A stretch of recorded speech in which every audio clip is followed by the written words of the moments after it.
It's September 19th. How are all of you doing? Hope you're doing well this evening. It's got nice weather going on here in Baltimore, so hopefully I'm trying something new with the sound tonight. I've got this microphone on me, so hopefully that's coming out loud and clear. Let's see.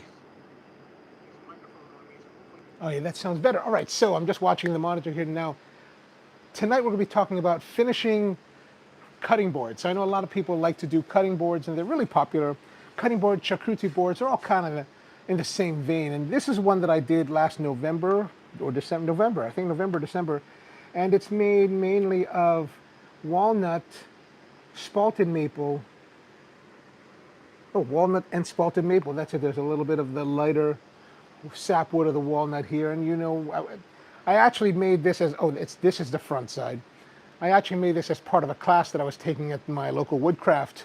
Ryan was the instructor, a really great instructor there. If you're in the Baltimore area, you go to Woodcraft Baltimore. Ryan is a great teacher. Actually, all the teachers there are pretty good. So, this was kind of intro to woodshop. So just kind of learning about, proper table saw management and all things like that. And we made these cutting boards. So they're kind of nice, kind of fun. And they actually do most of the cutting. You do a lot of the cutting. And I thought these like raised pinstripes would be kind of fun. But tonight I want to talk about finishing your project. And we're just going to take a cutting board that I've been working on. This is the cutting board. Now this cutting board and these cutting boards are all made from scraps lying around here, and they're all variations on hard maple, cherry, and walnut. That's kind of what I've been working with over the last several months. So I had quite a bit of it around, and I just kind of started to try to put together some kind of small cutting boards or whatever, just to utilize them, right? Otherwise, I was just thinking, are they just going to go into the burn pile? So these are all some of the stuff I came up with. Actually, I was sitting around one day trying to put them together. I'm looking at them, I'm putting them together, and I'm like, God, I feel so uncreative. Like I feel like I have no idea what I'm doing, and I just got so upset I walked away. And then was hanging out with my friend Matt, who also does woodworking, and I was like, man, I just can't. I feel uncreative. I feel just dumb. And he was like, dude, what I do is I just throw it together. I don't even think about it. I don't care. And I was like, all right, I'll give that a try. So I went back, and then he also, I don't know if it was him or somebody else that I know was saying that, because they're all like different heights, right? Different cuts. And so they said, once you plan it down, it looks so much better. And I was like, all right, I'll just throw it together. So I just kind of like didn't think too much about it, trying to like make it too perfect. And I just threw all this together. And so as you can see, there's this one here, the grain's running this way. The grain is running that way as well, but this one's wider, this is taller. This one runs this way as well, and this is thinner. So I didn't put too much thought into them. I just kind of tried to put them together. And I think they look fairly nice. This one still needs to be squared up. It's a little bit trapezoidal. So we're not going to worry about these tonight. This one is pretty much ready to go. It's going to need a little more finishing. We're going to do a little more sanding on it. We're also going to put some chamfering on here, some round overs, and get to it. And then we're going to put finish on. We'll talk more about that as we get closer, because you can see here that it's a little bit of rough on the edge there. Now these have all been planed. I've run these through the thickness joiner or the thickness planer. I jointed them and then planed them, and they're pretty much ready to go. There are a little bit of striations you can see here. I think we can get those out with the finish sanding, and then we'll worry about everything else. But we're going to talk next about putting in roundovers, and the roundovers are, something you could do if you want to. You don't have to. Like this particular board, we put roundovers on, like 1/4-inch roundovers or 1/8-inch roundovers actually, and you can see it just it just feels nice. It looks nice, makes it look softer. I think it's a nice touch. But you can do whatever you want. Like, would I do roundovers if it was thicker? Like if I had a thicker board, I think I might like a chamfer better. It's really up to you. The creativity is really limited to your realm. Whatever you want to try, whatever you want to experiment, that's kind of up for you to use. Now, for a lot of this kind of stuff for roundovers, I like to use these roundover bits. As you can see here, I've got this little Ryobi kit of 4 sizes of roundover bits. Now, I bought this many years ago, before I ever got into this whole fine woodworking scene. I bought these, and I think I was building a I was building a countertop one year, about maybe like 6, 7 years ago, and I think I bought this for that. And you know, in modern times now, I would not necessarily recommend that you buy a set because you know I've only used these two. Well, maybe looking at it now, yeah, I've only used really these two, the 1/8 and 1/4 inch. I've never used the larger one, so it's kind of a waste. Now these don't cost that much. I think I was just looking on. I got a link down below from Amazon. These are right now 28 bucks on Amazon, so not terribly expensive, but you know, well, I was going to say, right now what I've been doing in modern times is not buying sets. I've just been buying individual bits as I've been needing them, mostly from Whiteside. I really like the Whiteside product. They're very high quality. The cutting edges are really great. I mean, it's a really, really quality tool. They're not terribly expensive, but they're also not the cheapest, right? Like this particular one, this is a 1/2 inch shank, 2-inch flush trim bit, straight edge, and this one is $32. You know, I could get this whole set for $32 and still have change. And this is just one bit. But if you buy the, if you know what you're, if you buy the Whiteside or any quality bit, it's going to last you a long time, and you're going to be buying high quality bits and assembling slowly a set of bits that actually work for you instead of having like 2 bits that work and 2 bits that don't, and wire that's just taking up your space. And not to say that these are bad, these have done very well. And when it comes to roundovers, maybe you don't need to worry so much about buying, you know, Whiteside or Freud or even CMT. These are relatively easy to do, and you're only doing light passes, so they'll last a long time. I mean, if you want to start out with a set, yeah, why not? I mean, get a set. They're cheaper. They're easier to get, like especially if you don't have a specialty woodworking shop that has Whiteside nearby. All you have is a Lowe's or Home Depot. You can pick these up off the shelf and for relatively cheap and just use those. And you know, use them. And then over time, you're going to be using sets and you're going to be using the bits, and you'll see what you actually like to use, what you don't like to use. Maybe you're the kind of person that wants to put these, what size is this? 1/2 inch roundover on it, right? Whereas I might not want to use that. So it's really up to you. But today we're going to be using the 1/8 inch roundover just to put a little bit of a roundover on this, on the edge of this board. And we're going to be using we're going to be using a trim router. Now, I've got a couple different trim routers. One of the most popular ones, of course, is this one. This is the Makita R0701. Is that right? Yeah. And yeah, RT0701C. And this is a compact trim router. I added the dust port because it doesn't come with this. These are about $150. I think you can get them at Home Depot. And these are corded, very nice quality routers. I mean, this is kind of like one of the gold standards as far as trim routers. And they're just nice because they're easier to handle on smaller pieces. And you can easily move it around, whereas if you had to have a bigger router, it's just a little bit more awkward to work with. It's not terribly bad, but it's just a little bit more bad. Now, one of the downsides of this particular router is its adjuster, right? So they have this knob here that you can use to adjust, but there's a lock that holds it in place. So once you get the right height, you lock it in place and it doesn't move, which you don't want your bit to move up and down. The problem is that once you unlock it, it's very loose. Like there's no friction at all. You kind of have to dial it in, hold it in place, and then lock it. And that gives you, so that's the thing, the janky thing about this. But this router's been out for a very long time. Now they do make a cordless 20-volt version of this, and from what I've seen of them, they still have this adjuster, which I don't understand. Like, there's better ways of doing this adjustment than this, so I don't know why they don't do that. I don't know. Plus, this is an older brush motor, so these are brush motors. Not that brush is better, I don't think. You know, my concern is, do they work? And do they keep rocking? So this is a beast of a router. I don't think you'll necessarily go wrong if you buy this one or any Makita. Makita's great. DeWalt makes a great one, especially with their collar that adjusts. Milwaukee has good stuff. I mean, pretty much if you stay with the big brands, you're going to find something really, really good. Now, I did not stay with the big brands when I went to more trim routers. I also have this.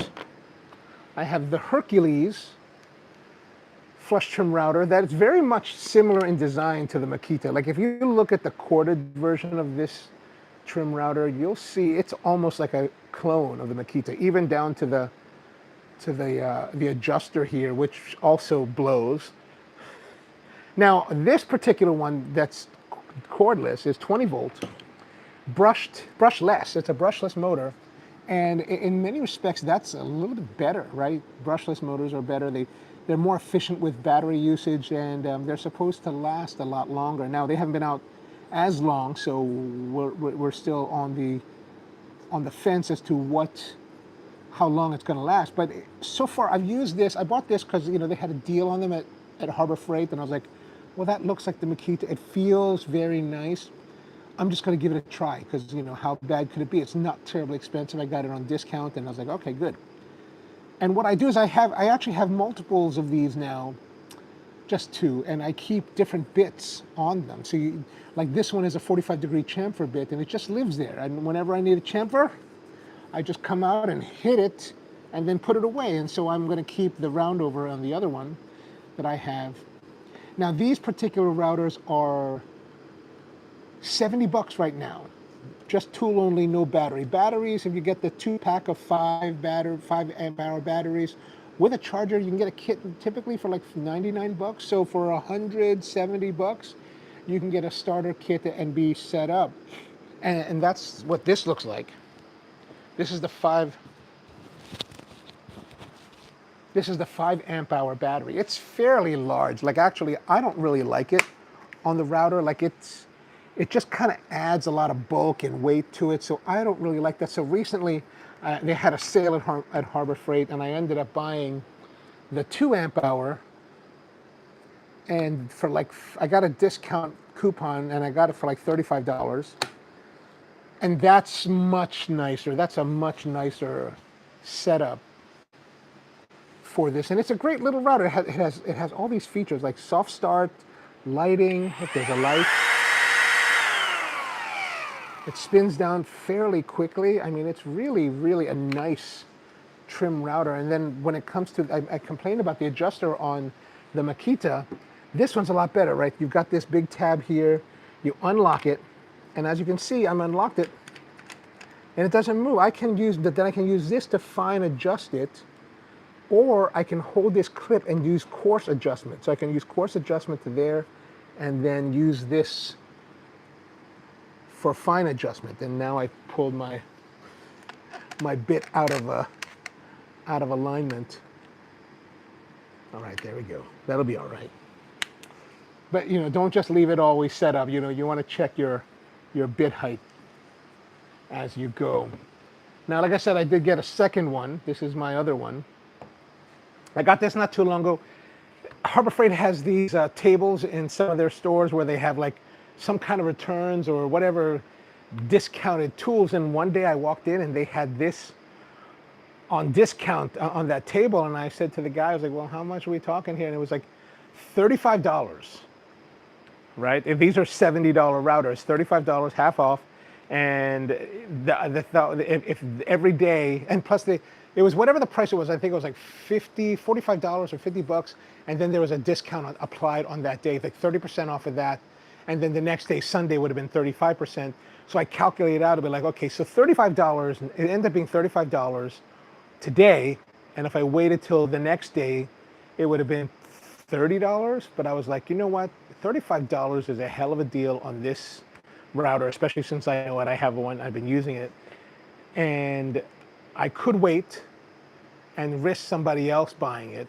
So I was like, I'm not going to take that risk. I'm just going to get it now. So $35 for this trim router, and it's a really great router. Like I said, it's a really nice router, and we can set it up for you now to show you. So like I said, you just unlock this, and it doesn't move, right? So we have to press down on this coarse adjustment that which removes the adjuster from these threads, so you can totally pull it off like I just did. It also has a little base on it, and the base is all right. It's a little bit tight. Like the chamfer is too small for the chamfer. So what I did is I've actually bought from Miles Craft this compact sub base. I'm going to use this as well, just to give it a bigger base, and that bigger base really will help stability while you're routing pieces. And I have found with this particular router, with this chamfer bit on, that there's times when I'm putting chamfers, I kind of feel like it's wobbling a little bit, even though we've got the bearing to help locate it. You know, I just want to have something more stable to hold on to. Now let's get our thing going on here. Now we've got if you're not too familiar with routers, there's a collet and a locking nut that holds the collet on the shaft. And this whole thing spins when you're actually routing. So it's fairly dangerous to like mess with it if you have power connected. So whenever you're adjusting things, make sure you remove the battery or unplug it from the wall. You don't want to have injury. There's also a little hole in the shaft here, and there's a locating pin that you press here, and that locks the shafts from turning. So you take the lock nut and you loosen it. That opens the collet up in here. Now these particular trim routers use 1/4-inch collets, and so they use 1/4-inch shank bits. Now, the larger routers are 1/2-inch shank bits with 1/2-inch collets. There are also other collets available in the marketplace. 8mm collets for European use. Nobody in the United States really uses that, so it doesn't really apply to us here. All right, so we're going to take our 1/8 of an inch roundover bit, Ryobi. You know, Ryobi, a lot of people like give Ryobi a hard time, but I think Ryobi makes some fairly decent tools. I've used quite a bit of Ryobi over the years. So we're gonna, now that that's loose, I'm gonna make that nice and loose, and then we're gonna put that in. Uh-oh, why is that not going in? Maybe this is why they returned it.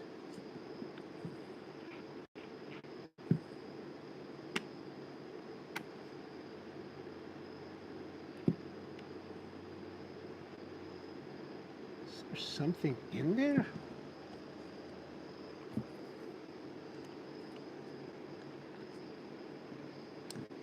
Okay, we're not going to muck with that. We're going to have to go a little bit. I'll worry about that later. Let's take this one off.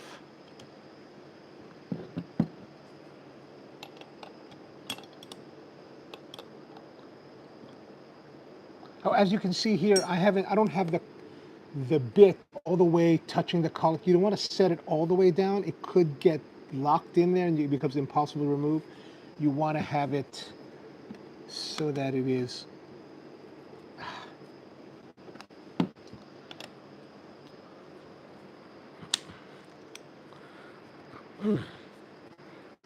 as you can see, I don't really remove this one.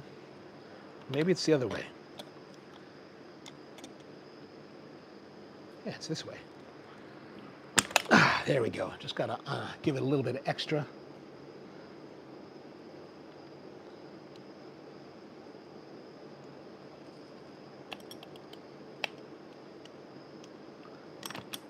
There we go. That's totally loose now. I don't know why it won't fit in there.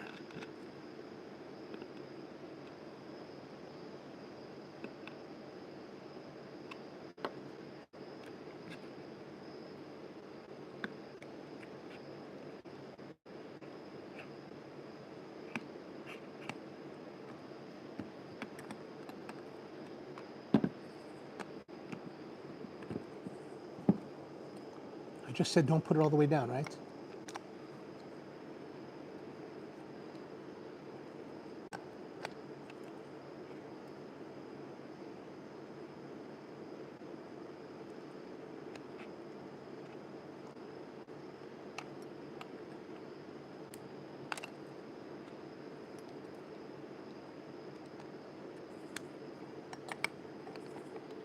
All right, there we go. Just a little bit proud of the top of the collet, and that's good. And then we're going to put this base on it.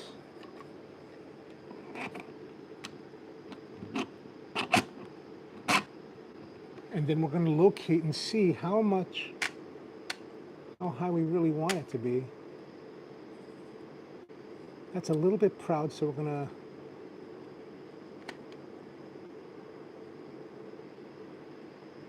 I don't want there to be an edge. Just a little bit of, I think that's good. All right, now we're ready. So now we're gonna see. Now the nice thing is that if it's too far recessed, we can always put it out more, and that's gonna be not a bad thing. Now, one of the nice things about this particular router is that it has a dust port that it comes with it. The Hercules has a dust port. Now the problem is though, is that if I have I use Festool, right? So I use a lot of Festool, and this is our Festool hose, and it does not fit. So it's like, oh man, what are we gonna do? Now there is a little bit of a hack that I discovered that I'm gonna share with you today, and it is this red hose. This is from the Bauer, Harbor Freight again, the Bauer auto detailing accessory kit for their vacuum cleaners, their shop vacs. And so it has the standard 50 millimeter, it has a standard 2.5-inch port, which is actually the same that's on the Festools, and pretty much all shop vacs have this port. So this is a really easy hack to use with any of your extractors or your shop vacs to connect to a lot of different tools. Like this has this little nozzle here that fits perfect to the router. So it's really a nice thing. Now the thing is, if you're a Festool user and you compare this hose to let's say the D27 Festool green woven hose, it's a little bit more cantankerous in that it's a bit harder to deal with, but it's still a great way to go. And it just slots in there. And now we've got it all set up and ready. So totally ready there. What do we else need to get? Oh, we also need to get our piece ready. So we're gonna put a round over all the way around on both sides. Now, in order to do that, we're going to use my little vacuum setup. This is actually what's called a Grabo. If you're not familiar with Grabo, Grabo is a vacuum lifter, and it has this vacuum system. It's portable, it's all handheld, and it's really designed to carry building materials like sheet goods or plywood, things like that. And it's a really great tool. Well, almost 200 bucks, I think it is, 150, and sometimes it goes on sale. Like I bought this at Lowe's several months ago because they had like a one-day sale for like 150 bucks, or maybe it was less than that. And I was like, oh my gosh, I gotta go get it. So just run and get it, and and then I rigged up this plate system to lock it onto my workbench here. And so it's kind of like the Festool Vaxis. So basically we're just going to put this on, center it on here, make sure that we've got all the sides good, turn it on, and then vacuum. Whoops, maybe this way. There we go. And it's sucking it down onto the piece. Now I can't lift it up because it's very good on the suction. So that's what we want to have. Let me just turn that off for a second because it's loud. Now we're going to start to do the routing. We're going to do a pass. Now one of the things one thing I want to encourage you to do is make sure that you have good PPE, good protection. I don't know if you can hear this on the microphone, but it is kind of noisy in here. I've got several fans running. I've got this fan here behind me blowing air out of the garage.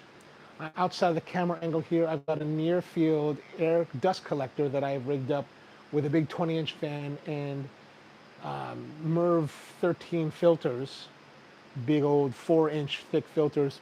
And then above here, above the workshop itself, I've got a big like Corsi Rosenthal box that we fashioned out of another 20-inch fan with 5 different MERV 15 air filters. So trying to remove as much of the little tiny dust particulates as you possibly can, because it's dangerous to your health. Like it's something that you want to really consider for your workshop. Try to keep some kind of dust collection system or air filtration really to just be there and help you not get ill in the future. And it's not something that's going to happen necessarily right away, but it's something that could build up in your lungs and could cost you your life at the end of the day. So we want to try to prolong that. So do keep that in mind, and try to use dust collection whenever you're generating dust with any of your tools. That's important. And then of course, we want to use PPE. So I'm going to be using, while we're doing this, a nice dust mask. And this is,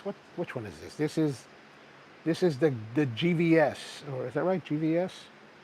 Yeah, GVS.com. This is a really great mask. I was kind of like, there's the other one that's really tight to your face. That's like neoprene. When I first started, I was like, man, I would think I would like to get that because that looks a little more comfortable. This has actually been quite comfortable, and I've used it quite a long time. But the problem with the other ones is that it's not NIOSH certified. These are NIOSH certified to N95 or N91 or N100, depending on which one you get.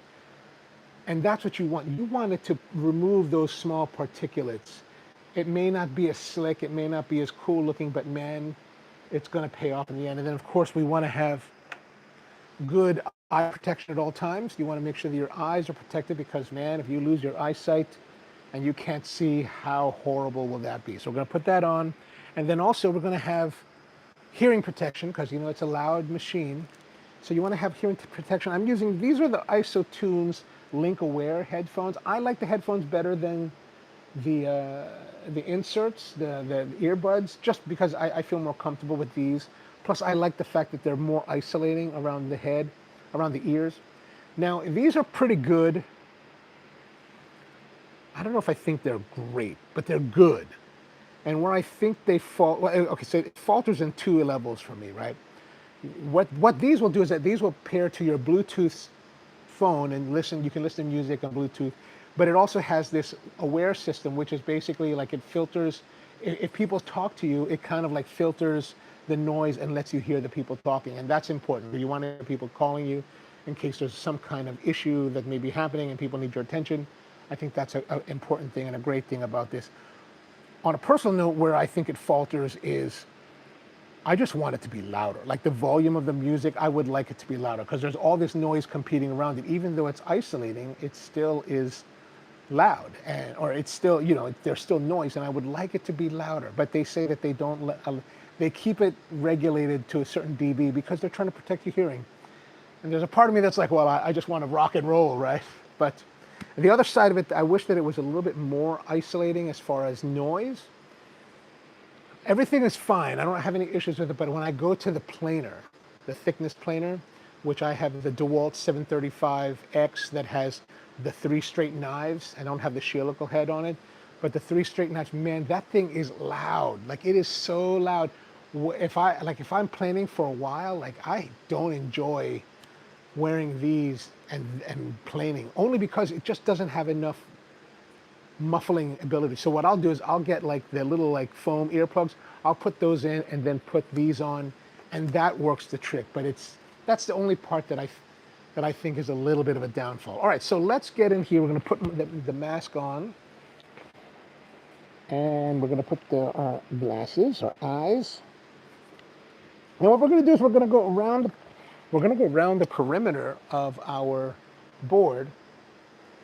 Now remember, this spins this way, right? It's spinning this way.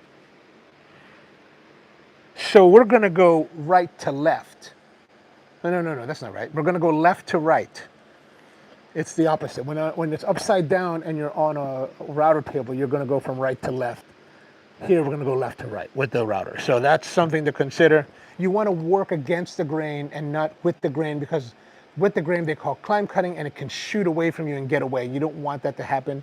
What you don't want is to lose control of your router. One of my friends, he was like telling me the one time early on in his career, he was working with the big OF22 Festool router, the huge one, right? And something happened. He was doing a climb cut, lost control, and got flung with the router. And I think he ended up on the ground, but he was still holding the router, right? And luckily he was able to control the router so it didn't gouge into him. So be careful with that, with any size router, not just the big ones. The small ones can get away from you too. And you know, these are spinning at almost 20,000 RPMs. They will really tear you up. So do be careful. All right, so let's get into it. We're going to put the battery on, turn it on, and give it a go.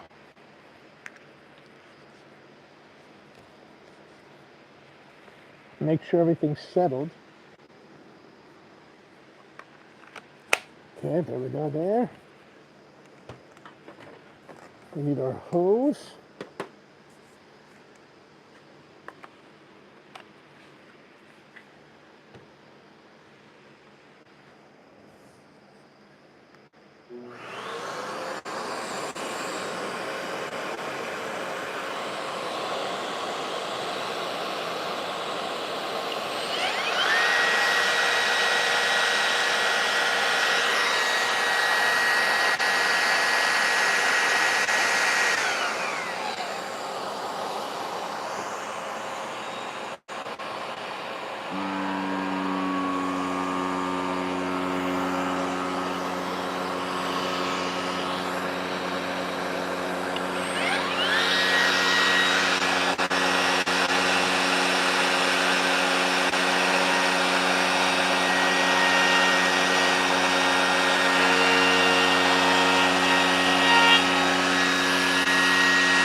All right, I'm stopping for a moment only because we want to adjust the bit just a little bit. Just want to come up a little bit on this.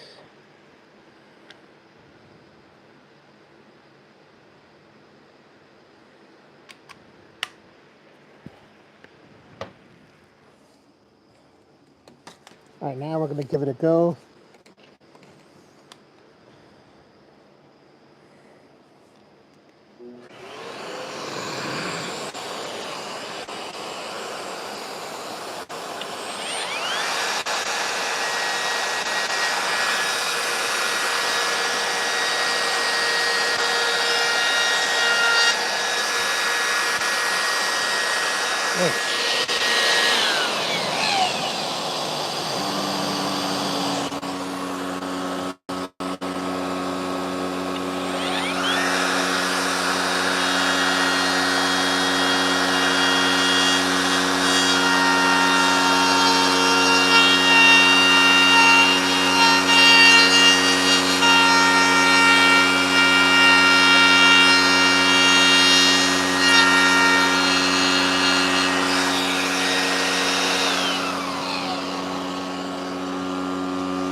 All right. Okay, that looks pretty good. We've got the edges all rounded over. Now, of course, there's going to be some tearing and like just a little bit of extra shards. Maybe I went down a little bit too far. Probably could have kept it a little bit up, but we're going to get rid of all that with the sanding. Like you can see a little bit of the hair there. All right, that's pretty good. Now we're gonna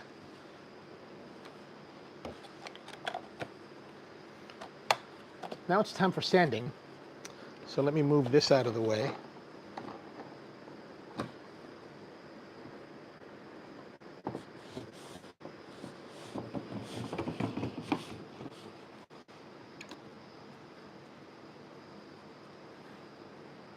This Grabo setup that I'm using is actually something I've been working on lately. It's a relatively new design of something. This is actually the first time I've used it at all. And so it's interesting. So you can see that it was starting to twist, and I think I might need to work on the lower bracket that holds it in place to get a little bit more grip. But probably make a video about that in the future. All right, so we finished with our operation here for rounding it over. And this is the wrong base for this. I'm gonna have to put that in the other one. All right, now, time to do some sanding. We're going to use a sander and get that together. Let me put that over here. As you can see, we've got a lot of like mess, and I'm really not a mess kind of guy. Like that just kind of bothers me. So we're gonna do a little bit of quick housekeeping. Plug our Festool hose back into the extractor, and I'm gonna use my little brush attachment. The nice thing with these Festool dust extractors is that they have this Bluetooth control. You can turn it on remotely. And when my dealer was trying to sell me this machine, when I bought it, I was like, he was like, you know, you should get it with the Bluetooth. And I was like, why? That's kind of dumb. Why would I want to have Bluetooth? I can just turn it on. It's not that hard. And I can save money. He was like, and so I ended up buying this one. And I like the wireless Bluetooth control so much that I retrofitted my rigid vac to have a remote control as well. So highly, highly recommended these Bluetooth or remote controlled vacs. Like it's super, super nice. And I would not have thought about that prior to owning this CT MIDI.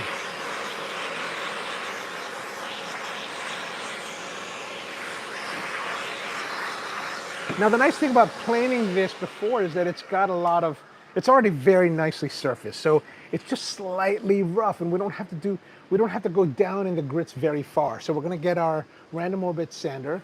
This is a 6-inch random orbital sander. This is what's called the Festool ETS EC 150/3. The slash, so it's 150 millimeters or 6 inches in pad size. The 3 means that there's a 3 millimeter orbit. So this is kind of a more of a finishing sander than something that would be more aggressive. Like the 5 millimeter would be more aggressive. Then the true finishing sanders are actually 2 millimeters. But I think this is a good place to be. Actually, you can finish sand even with the 5 millimeter orbit.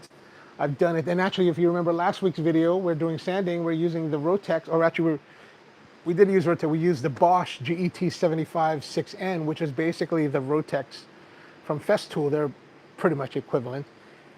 That you can go from rough sanding all the way to fine finish polishing and burnishing with one setting and one sander. So really, really amazing stuff. But this is a little bit more of a finesse tool. And this one is lower profile, so really nice and comfortable, very ergonomic. It also has a brushless motor. And it does require a dust extractor. Like most of the sanders that are out there have some kind of internal fan that will help blow it into a bag. This does not have that. You do need to have this connected to an extractor, otherwise it's going to clog up your motors and all your stuff, and it really needs that extractor. And also another thing to keep in mind is that when you're using an extractor, to get the best results while sanding, you want to, the intuitive thing is to like turn it on and you've got like high power suction, right? I've got a high power suction now. We're going to turn that down and I've turned it down to the lowest setting because we don't want that much suction, right? When you have a lot of suction, it's suctioning it down against the workpiece. And intuitively, we think that that's what we want. We want it to be super suctiony. And like when we're sanding with a lot of sanders, we'll press harder to get it to dig in more. And that will get it to pull more material out, but it's not necessarily going to give you better results, right? So what we do is by lowering our suction to the lowest setting, it removes the surface tension, right? When you have it on high, if you pull it, you can feel it sticking. We don't want it to stick, we want it to glide, right? We want it to be smooth. And basically then you don't have to press down on it. You can just kind of like guide it and it will do the job for you. It's doing everything that you need to do. It's sanding, it's removing material, it's sucking it out of the way. And the way that all of this works together, it just pulls a lot of that dust away. And yeah, it's really a great system. So we're gonna start off, like I said, the surface is pretty good. We're gonna start off using 120 grit abrasives. This is actually the Granat Net. And these are net abrasives. So the net abrasives are a little bit different than the paper type of abrasives you've been used to. These tend to be a little bit longer lasting, although if you start to hit the edges against like work pieces, it does damage and fray. This seems to be true of pretty much all of the net abrasives. So this is Granat Net. Mirka makes something called Abranet, that's very good. Norton makes a net abrasive. And then 3M makes their Cubitron 2 extract in net abrasive, and that is rated to be supposedly the best of all of the different abrasives that are out, all the net abrasives, or just all the abrasives out there. Jonathan Katz-Moses, you may have heard of him, that cat from Santa Barbara, California, did a scientific test where he took a robot and he had them, sanding with all these different sandpapers, and found that the 3M Cubitron 2 extract, specifically the Cubitron 2 extract, had the best results on a per gram removed per dollar basis. So the abrasives themselves are a little more expensive, but you get more life out of them with the 3M Cubitron 2 extract. And if you're not familiar with those, let me grab that there.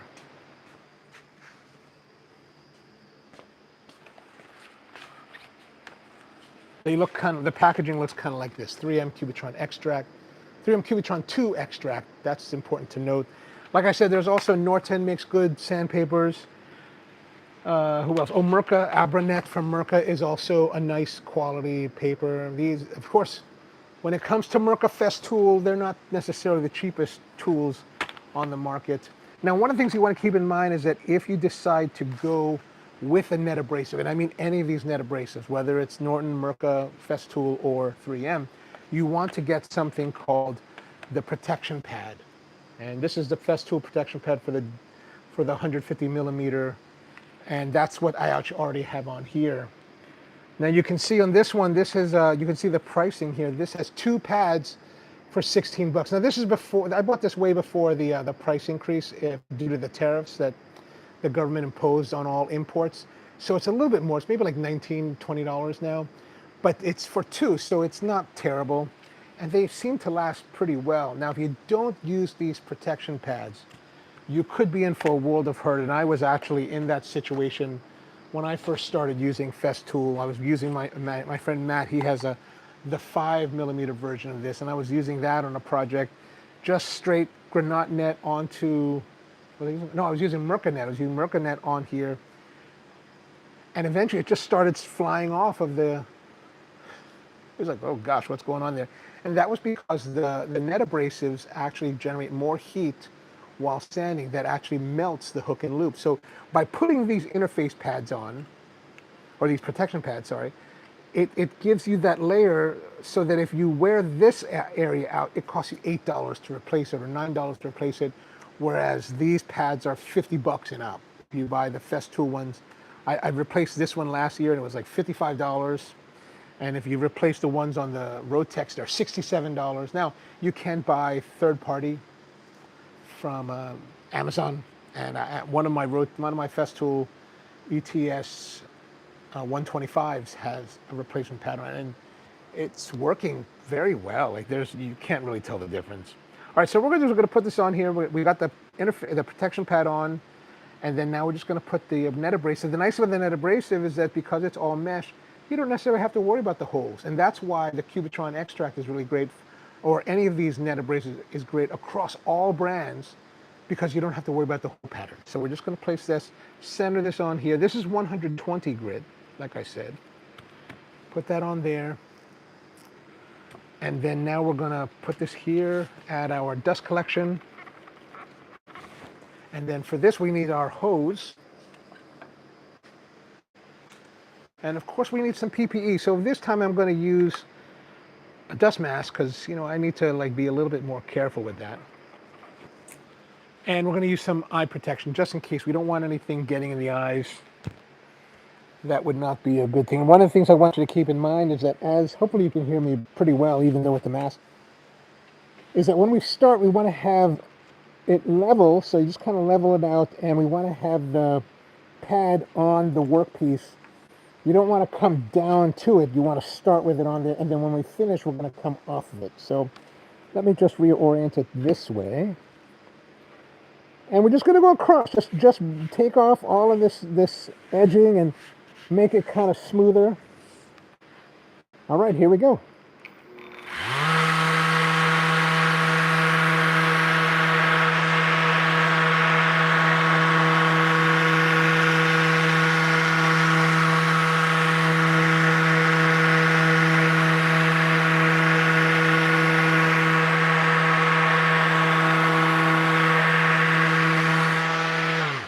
Okay, one of the things that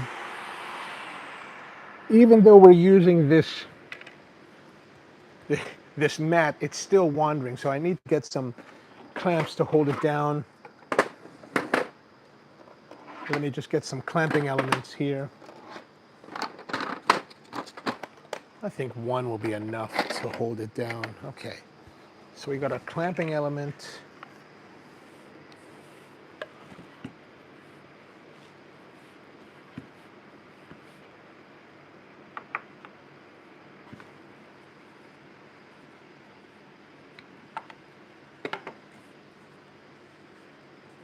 It's never so easy, is it?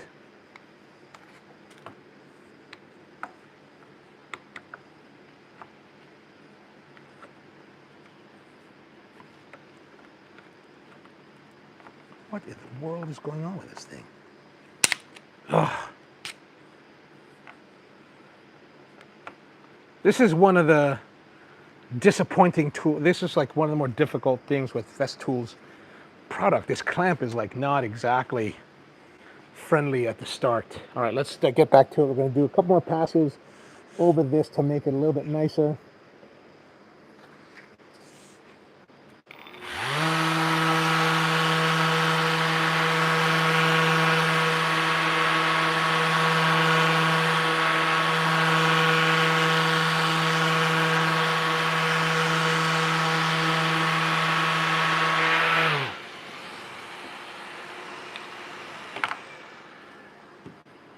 Now we need to go to the sides, and then we're going to do a little bit of just like rolling over just to make sure that it's smoother.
All right, so I just rounded over, I just took the sander and just smoothed out the roundovers here just to make it a little bit nicer. And now we're going to do the bottom, and I got all the sides covered. Now time to do the top, or the other side. So let's get to that. I'm going to finish the edges first and then go to the center.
All right, now that was 120 grit, and we've got it pretty much done there. So now what we're going to do is we're going to go up a grit to 180, and that's going to be where we're going to stop. We're going to stop at 180, so now we're just going to switch out our grits.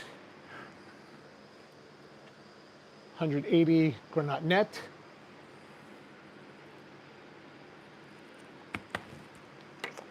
And then back to the sanding again.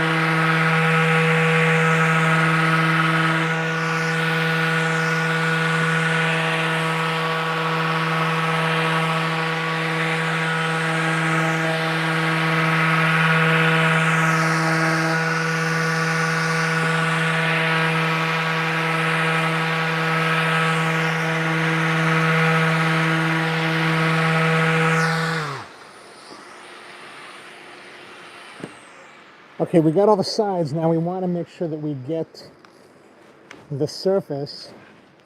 I'm just going to do a quick vacuum of the top.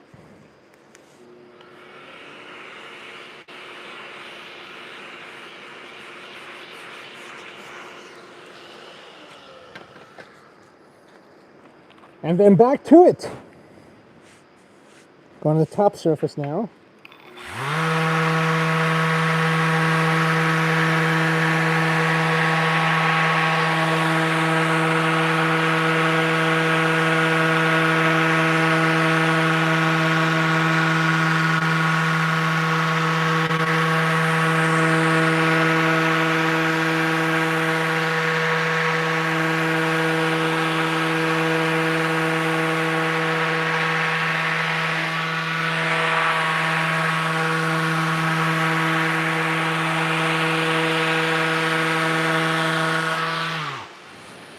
Oh, yeah.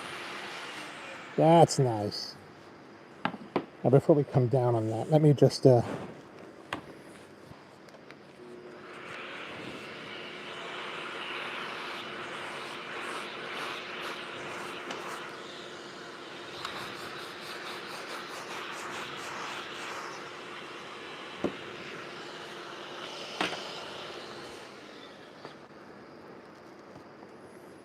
All right, so what we've done, we've done the sides. Now we're just going to do the edges here and then go to the top.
All right, well, that's pretty much it for finishing. We got it down, sanded up to 180 grit.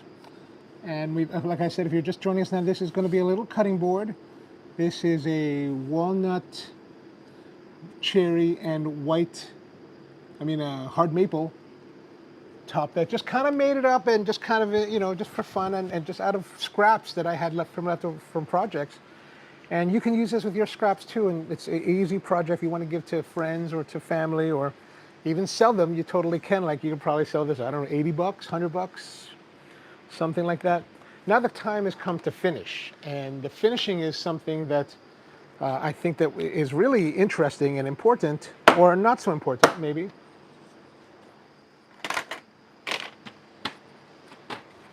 So a lot of people have thoughts on finishing, and there's so many different finishes that you can do for your cutting board or charcuterie board. One of the things we should talk about is toxicity, right? The wood has some level of toxicity, and some woods are more toxic than others. Now, one thing about toxicity is that toxicity will depend on the person, right? Some people are more, like, for example, it's like nut allergies.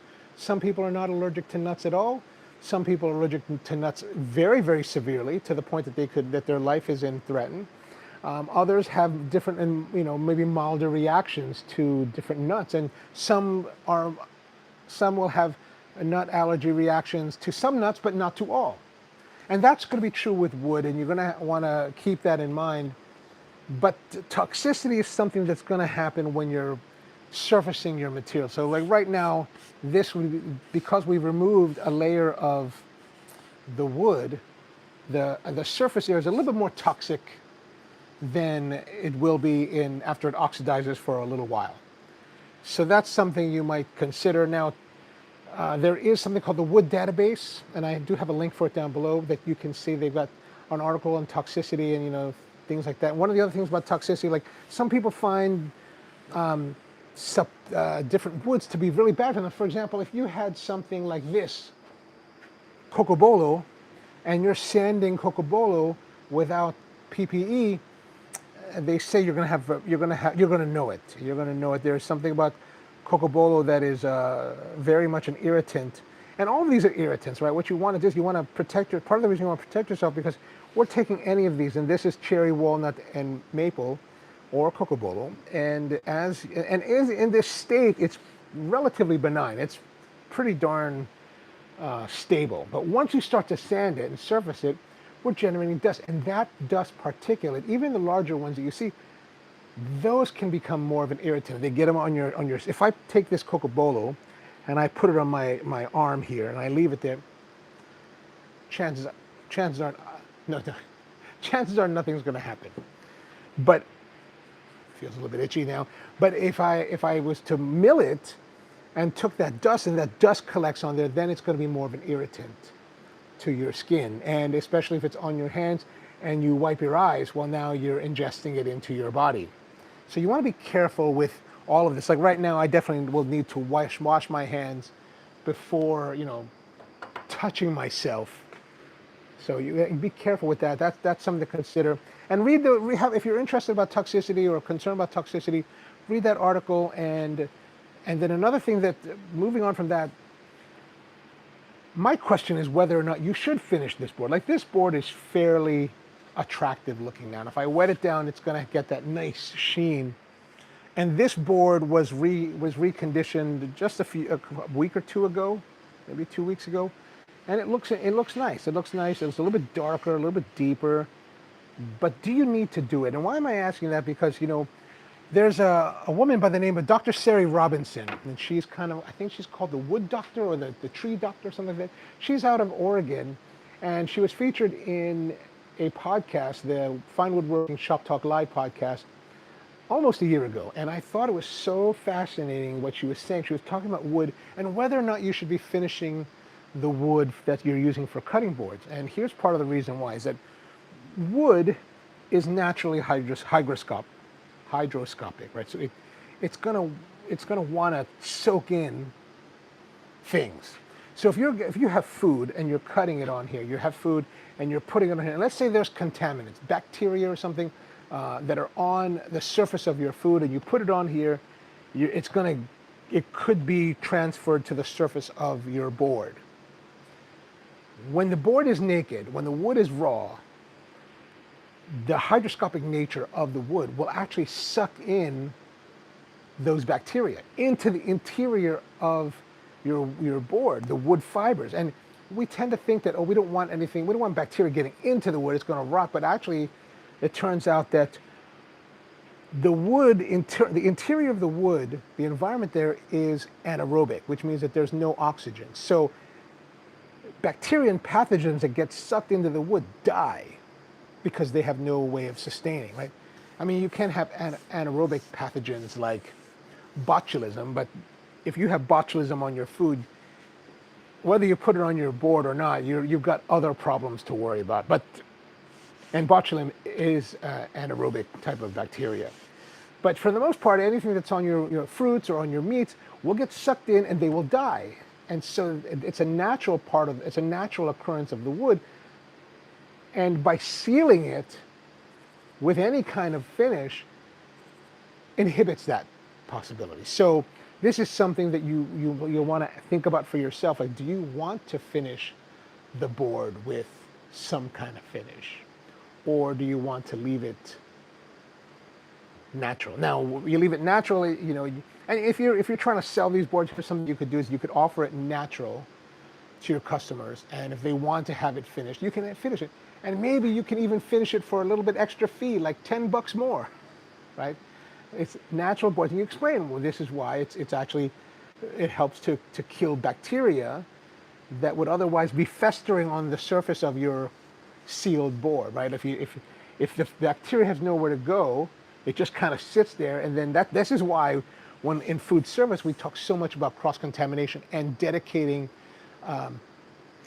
synthetic cutting boards to specific tasks. Like, we want to have separation between meats, fish, chicken, vegetable with cutting boards in food service because of cross-contamination, right? Those are synthetic boards, so whatever bacteria that may get that's on the food that sits on the surface of that board either needs to be thoroughly cleaned and sanitized, otherwise it could transfer itself to other foods, which is a very serious concern in food service.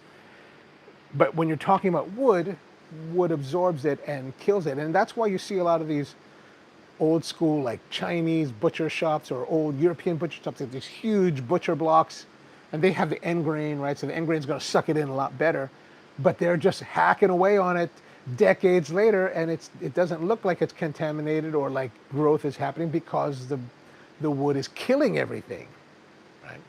So something to think about. But tonight we're going to be looking at finishing this, since that's where we are. And let's see, we've got a lot of different finishes available to you. Like tongue oil is available, other types of polymerized tongue oils. You could use Rubio Monocoat if you really wanted to. Osmo Poly-X a lot of these commercial finishes will be completely benign and food safe once it is fully cured, and those may take a long time.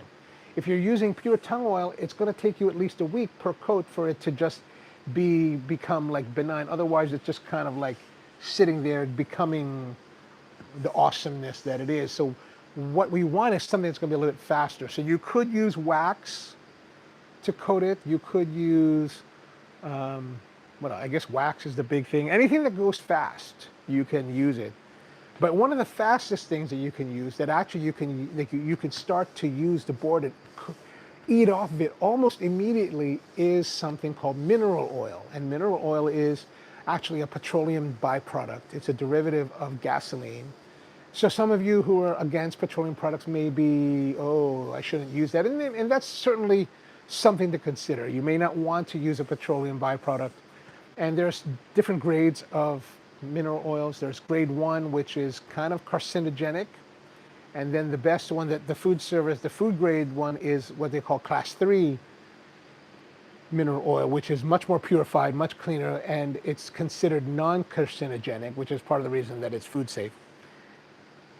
But it is, one thing I should note is that, too, if you're really being cautious, part of the reason that it's considered non-carcinogenic is that they just can't measure it well enough to find carcinogens in the class 3 mineral. So that's why they're able to classify it as food safe. So you can take that for what you want. But if you want to coat it and have some kind of protection for it and have it be available to use pretty much immediately, mineral oil is probably going to be the best way to go. Now, you can buy mineral oil in several different ways. One of the easiest ways to go to your local kitchen store or Home Depot, Lowe's, I think has it, or woodworking store, like I get this at Woodcraft. And Howard Products makes their cutting board oil in these little tiny, they come in small, they come bigger bottles, small bottles.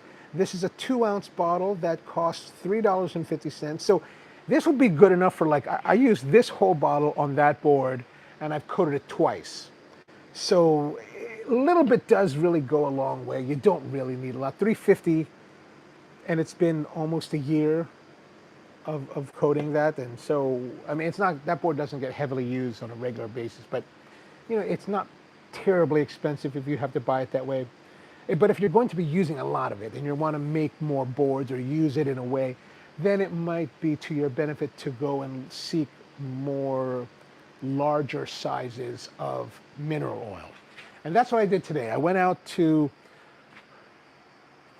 my local feed store and they had ordered this for me. This is a big gallon of mineral oil, food grade mineral oil. And this is at a feed store, you know, because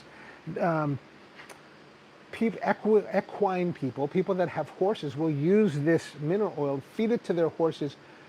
Should they have, you know, constipation, if they need a laxative, they will give this to livestock. So, and as you can see here, it says livestock use only, not for human consumption. Is that right? So not for animal use only. Just keep out of reach of children. But it is food safe, and so this is something you can use. And this is the same thing as this. However, this from the feed store cost me $26 versus this at $3.50, $3.45. 2 ounces, 128 ounces. So I get 64 of these out of that. So if I bought 64 of these, it would cost me $220 to get $26 worth of mineral in this way. But now you have to, the thing is, this is very easy to store. This now becomes, you know, this takes up more space and you got to use it. So it doesn't make sense if you're not going to use it well. And I think we're going to be able to use this quite a bit. So we've got this here. We're going to use this. We could use this, but we're going to use this just for fun. And now one of the things we're going to do is we're going to use as an applicator. And this is very simple to put on. You just douse it and let it soak in. And then after like maybe 10 minutes, you wipe off the excess and you're done. And once you wipe it off, you can use it. Like you can use it right away.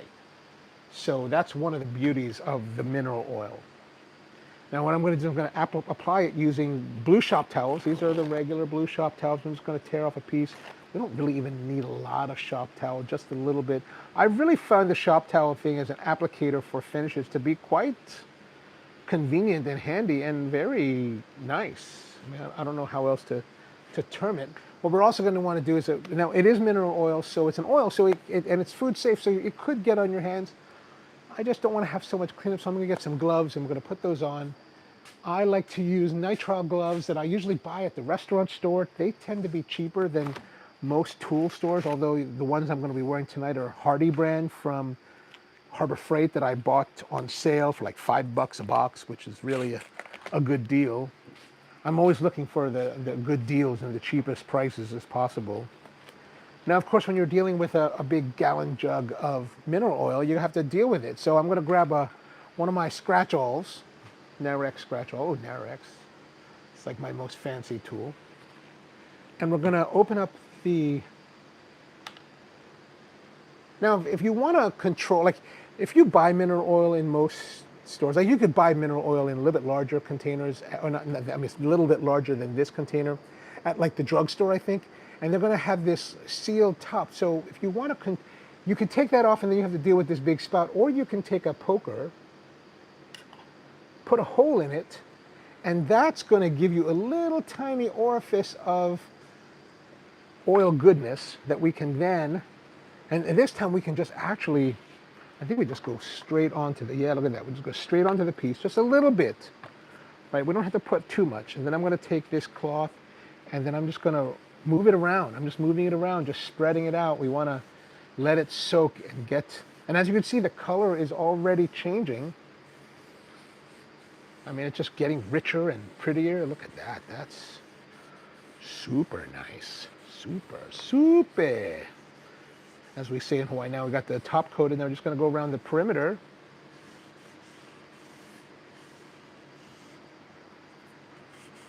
Now the end grain here on the end, you want to give it a nice, that's going to soak in a lot more, so you want to give it some gusto there. Long grain on the side is fine. Look at that. That is.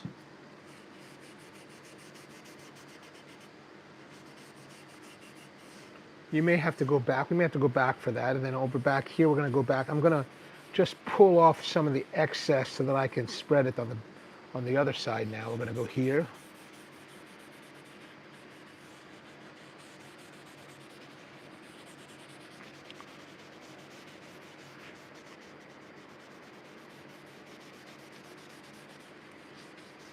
Now I'm being a little bit, and like I said, this is also mineral oil, so we can just put a little bit from this one, just to make sure we have enough. And that's the thing, you can soak it pretty well. Now there are some people that I saw on the internet that are putting these in like mineral oil baths, like they've created a little bath of mineral oil and they soak it for 24 hours. You do not need to do that. That is utterly ridiculous. I'm going to say that now. That's ridiculous. You just need to put a good solid coat on it like this. It's nice and solid, and wow. All right, all right. And maybe we don't even need to wait very long. But I'm just going to rub it in a little bit more. Just get a little more spread. A little bit more here on the end grain. We want to make sure that gets well soaked in. Oh yeah, back here too.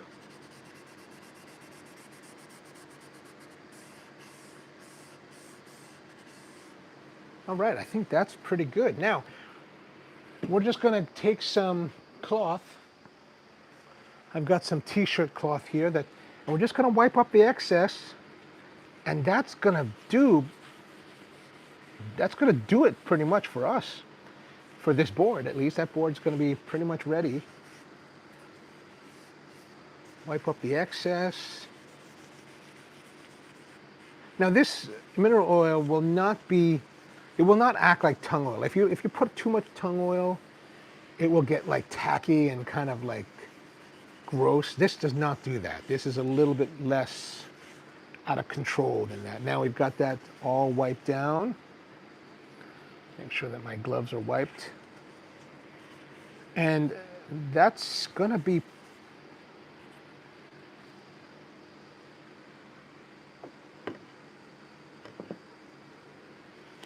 get these gloves off. And that's pretty much going to be it for our board. And with this mineral oil, we could use it right now. If I wanted to get it there and start cutting or serving charcuterie on it, then you could go right away. That's really the beauty of this mineral oil. And then as you use it, it's going to get worn a little bit. It's going to lose some of that luster. It's going to get a little bit drier looking, and then we just come back and put more on, and just exactly the same way, rub it on, wipe it off, and then again, you can go right away. Any of the other finishes, you've got to let it dry and cure before you can use it. So it takes a lot longer. So that's one of the really nice things about the mineral oils, that it's just super convenient, super fast, and you can get to it right away. So there it is, finishing a cutting board, fairly simple. I hope this kind of helps and gives you a little insight into what you might try to do in your own workshop. Cutting boards are kind of fun.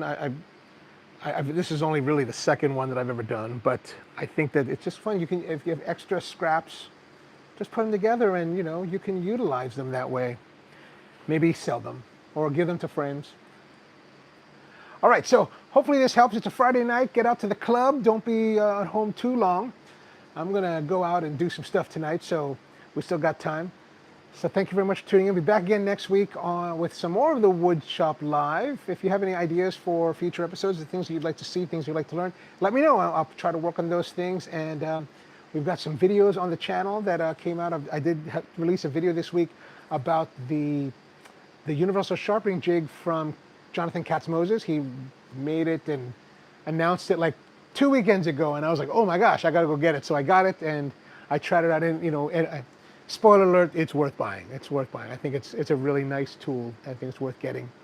And yeah, if you're also into coffee, come join me on our morning live stream, weekday mornings, 10 a.m. Eastern time on the Ono Coffee channel, which is the main channel, Ono Coffee.